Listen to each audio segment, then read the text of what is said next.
રાજ્યમાં મગફળીની ટેકાના ભાવે સરકારી ખરીદી ચાલી રહી છે, ત્યારે પાડોશી રાજ્યમાંથી સસ્તા ભાવે મગફળી લાવી ગુજરાતમાં ઊંચા ભાવે વેચી સરકાર અને ખેડૂતો સાથે છેતરપિંડી થતી હોવાની બુમરાડ વચ્ચે ભાભર હાઈવે પરથી એક શંકાસ્પદ મગફળી ભરેલી ટ્રક ઝડપાઈ છે.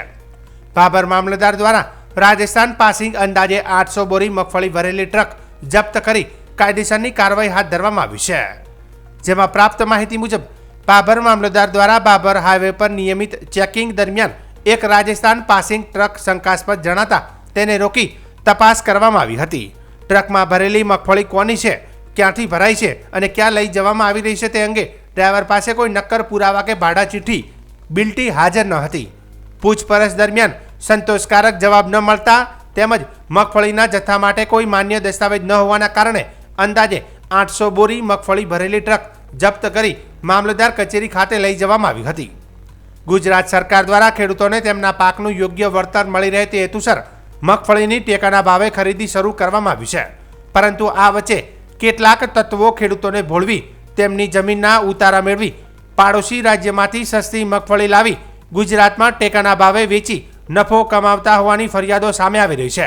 આવી ગેરરીતિઓને અટકાવવા તંત્ર દ્વારા સઘન ચેકિંગ હાથ ધરવામાં આવ્યું હોવાનું પણ જાણવા મળ્યું છે. ઉલ્લેખનીય છે કે વર્ષ 2017માં સુઈગામ તાલુકામાં મગફળીનું મોટું કૌભાંડ બહાર આવ્યું હતું.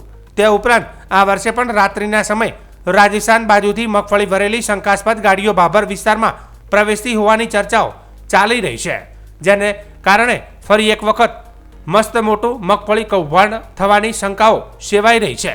લોકોમાં માંગ ઉઠી છે કે ભાભર ખાતે ખરીદાયેલી તમામ મગફળીની તપાસ કરવામાં આવે તેમજ રાત્રિના સમયે બહારથી આવતી મગફળી ભરેલી ગાડીઓની કડક તપાસ કરાય. આ ઘટનાને લઈને અનેકો સવાલ ઊભા થયા છે. બહારથી મગફળી ભરેલી ગાડીઓ ભાભરમાં જ કેમ વેચવા આવે છે? બહારથી મગફળી કોણ મંગાવે છે અને કોણ મોકલે છે? અને આ સમગ્ર પ્રક્રિયામાં કોણ કોણ સામેલ છે? ભાભરમાં જ વેચાણ થવાનું કારણ શું છે? આ તમામ પ્રશ્નોની નિષ્પક્ષ તપાસ થાય તે પ્રજા, ખેડૂતોને સરકારના હિતમાં હોવાનું લોકો માની રહ્યા છે. હવે જોવાનું રહ્યું કે તંત્ર આ મામલે કેટલી તટસ્થ અને કડક તપાસ કરે છે કે પછી કોઈ દબાણ કે લાલચના કારણે તપાસ ઢીલી મૂકવામાં આવે છે.